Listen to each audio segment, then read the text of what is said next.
பிரித்தானிய தடையால் தத்தளிக்கும் அனுர அரசு, எடுக்கப்பட்டுள்ள முடிவு. நிராகரிக்கப்பட்ட வேட்பு மனுக்கள், நீதிமன்றம் வழங்கியுள்ள தீர்ப்பு. அனுர அரசின் அதிரடி, தேசபந்துவை பதவி நீக்குவதற்கான பிரேரணை விரைவில். கருணா உள்ளிட்டோர் மீதான தடையை ஆராய விசேட குழு. மட்டக்களப்பு மாவட்ட அரசியல் பிரமுகர் அருண் தம்பிமுத்து அதிரடி கைது. தொடர்பென விரிவான செய்திகள். இலங்கையின் 3 முன்னாள் ராணுவ தலைவர்கள் உட்பட 4 பேர் மீது பிரித்தானியா விதித்த தடைகள் தொடர்பான மேலதிக நடவடிக்கைகளுக்கான பரிந்துரைகளை சமர்ப்பிக்க அமைச்சர்கள் குழு ஒன்றை நியமிக்க அமைச்சரவை முடிவு செய்துள்ளது. இலங்கை உள்நாட்டு போரின் போது கடுமையான மனித உரிமை மீறல்களுக்கு பொறுப்பான 4 நபர்கள் மீது தடைகளை விதித்துள்ளதாக பிரித்தானிய அரசு மார்ச் 24 அன்று அறிவித்தது. அதன்போது இலங்கை ஆயுதப்படைகளின் முன்னாள் தலைவர் சவேந்திர சில்வா, முன்னாள் கடைப்படை தளபதி வசந்த கருணாகுட, இலங்கை ராணுவத்தின் முன்னாள் தளபதி ஜகத் ஜெயசூரிய மற்றும் விடுதலை புலிகளின் முன்னாள் ராணுவ தளபதி விநாயகமூர்த்தி முரளிதரன் ஆகியோருக்கு பிரித்தானியாவினால் தடை விதிக்கப்பட்டது. இலங்கையின் உள்நாட்டு போரின் போது சட்டத்திற்கு புறம்பான கொலைகள், சித்திரவதை மற்றும் அல்லது பாலியல் வன்முறை போன்ற பல்வேறு மீறல்கள் மற்றும் துஷ்பிரயோகங்களுக்கு பொறுப்பான நபர்களை இலக்காக கொண்டு பயண தடைகள் மற்றும் சொத்து முடக்கங்கள் உள்ளிட்ட இந்த நடவடிக்கைகள் எடுக்கப்பட்டுள்ளதாக பிரித்தானிய அரசாங்கம் மேலும் தெரிவித்துள்ளது. இந்த நிலையில் சம்பந்தப்பட்ட விடயம் தொடர்பான பரிந்துரைகளை பெறுவதற்கு வெளியுறவு, வெளிநாட்டு வேலைவாய்ப்பு மற்றும் சுற்றுலா அமைச்சர் விஜித ஹேரத், நீதி மற்றும் தேசிய ஒருங்கிணைப்பு அமைச்சர் ஹர்ஷன நாணேக்கார், பாதுகாப்பு பிரதி அமைச்சர் அருண ஜெயசேகர் ஆகியோர் நியமிக்கப்பட்டுள்ளனர். தற்போது விளக்கமறியலில் வைக்கப்பட்டுள்ள காவல்துறை மா அதிபர் தேசபந்து தென்னக்கோனை பதவியிலிருந்து நீக்குவதற்கான பிரேரணை எதிர்வரும் 8ஆம் தேதி நாடாளுமன்றத்தில் சமர்ப்பிக்கப்படும் என்று தெரிவிக்கப்பட்டுள்ளது. இன்று நாடாளுமன்றத்தில் நடைபெற்ற நாடாளுமன்ற அலுவல்கள் பற்றிய குழு கூட்டத்தில் சபாநாயகர் ஜகத் விக்ரமரத்ன இந்த அறிவிப்பை வெளியிட்டார். தவறான நடத்தை, ஊழல், பதவி துஷ்பிரயோகம், கடமை தவறுதல் மற்றும் பாரபட்சம் ஆகிய குற்றச்சாட்டுகளின் அடிப்படையில் தேசபந்து தென்னக்கோனை பதவியிலிருந்து நீக்குவதற்கான பிரேரணை ஆளும் கட்சியின் நாடாளுமன்ற உறுப்பினர்கள் 115 பேரின் கையொப்பத்துடன் அண்மையில் சபாநாயகரிடம் சமர்ப்பிக்கப்பட்டது. அத்துடன் இந்த பிரேரணை இந்த மாதம் 8ஆம் அல்லது 9ஆம் தேதி நாடாளுமன்றில் சமர்ப்பிக்கப்பட்டு நிறைவேற்றப்படும் என அமைச்சரவை பேச்சாளர் அமைச்சர் நலிந்த ஜெயதிச முன்னதாக தெரிவித்திருந்தார். இதனிடையே 2002ஆம் ஆண்டு 5ஆம் இலக்க அதிகாரிகளை பதவி நீக்குதல் சட்டத்தின் பிரிவு 5 படி விசாரணை குழு நியமிக்கப்பட வேண்டும் என சமர்ப்பிக்கப்பட்டுள்ள பிரேரணையில் குறிப்பிடப்பட்டுள்ளது. அதற்கமைவாகவே தேசபந்து தென்னக்கோனை காவல்துறை மா அதிபர் பதவியிலிருந்து நீக்கம் செய்வதற்கான விசேட குழுவை நியமிக்கும் பிரேரணை எதிர்வரும் 8ஆம் தேதி விவாதமின்றி நாடாளுமன்றத்தில் சமர்ப்பிக்கப்பட உள்ளதாக தெரிவிக்கப்பட்டுள்ளது. உள்ளூராட்சி மன்ற தேர்தல் தொடர்பாக சமர்ப்பிக்கப்பட்டு நிராகரிக்கப்பட்ட வேட்பு மனுக்களில் இருந்து பிறப்பு சான்றிதழ்களின் அசல் நகல்களை கொண்ட வேட்பு மனுக்களை மீண்டும் ஏற்றுக்கொள்ளுமாறு மேல்முறையீட்டு நீதிமன்றம் உத்தரவிட்டுள்ளது. குறித்த வேட்பு மனுக்கள் நிராகரிக்கப்பட்டதற்கு எதிராக தாக்கல் செய்யப்பட்ட மனுக்கள் இன்று மீண்டும் பரிசீலிக்கப்பட்ட போது மேன்முறையீட்டு நீதிமன்ற தலைவர் முகமது லாஃபர் தாகீர் மற்றும் KP பெர்னாண்டோ ஆகிய நீதியரசர்களால் இந்த உத்தரவு பிறப்பிக்கப்பட்டுள்ளது.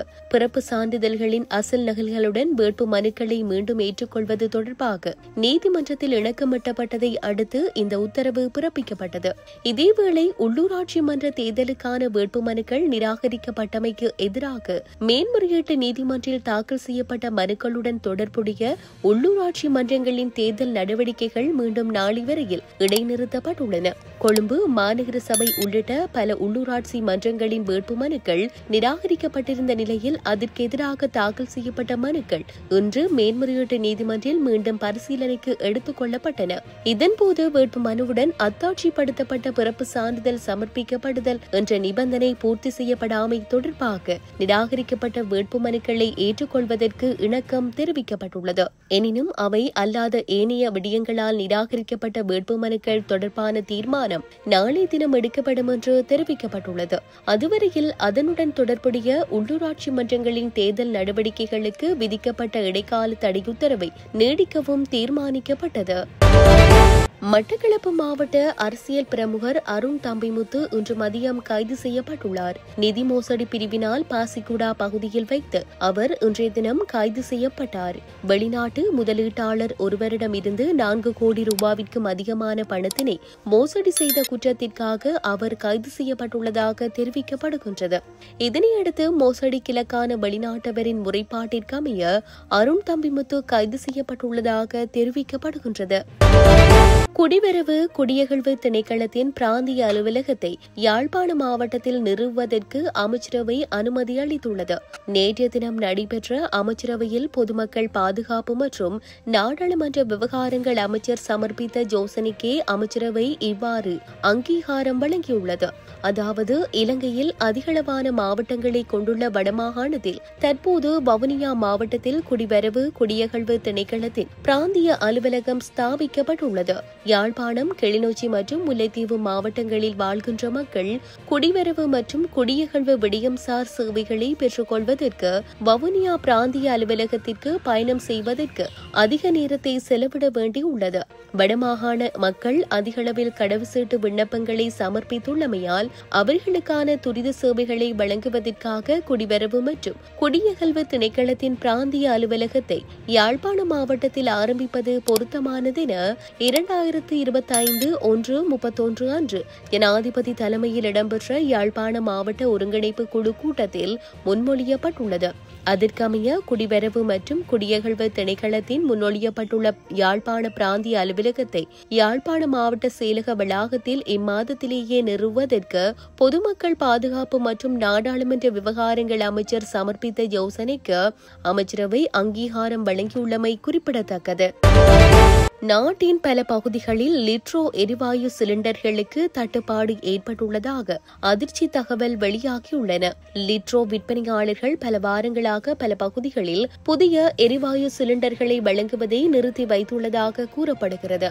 இந்த நிலையில் லாப் நிறுவனம் நேற்று முன்தினம் முதல் எரிவாயு விலையை உயர்த்தியுள்ளது. லாப் எரிவாயு விலை உயர்வு காரணமாக தற்போது லிட்ரோ எரிவாயுவை வாங்க நுகர்வோர் அதிகம் ஆர்வம் காட்டியதால் மேற்கண்ட தட்டுப்பாடு ஏற்பட்டுள்ளதாக சுட்டிக்காட்டப்படுகிறது. இவ்வாறானதொரு பின்னணியில் இம்முறை லிட்ரோ எரிவாயு விலை உயர்த்தப்படாவிட்டாலும் லாப் தனது 12.5 கிலோகிராம் எரிவாயு சிலிண்டரின் விலையை ரூபாய் 420 உயர்த்தியுள்ளமை குறிப்பிடத்தக்கது.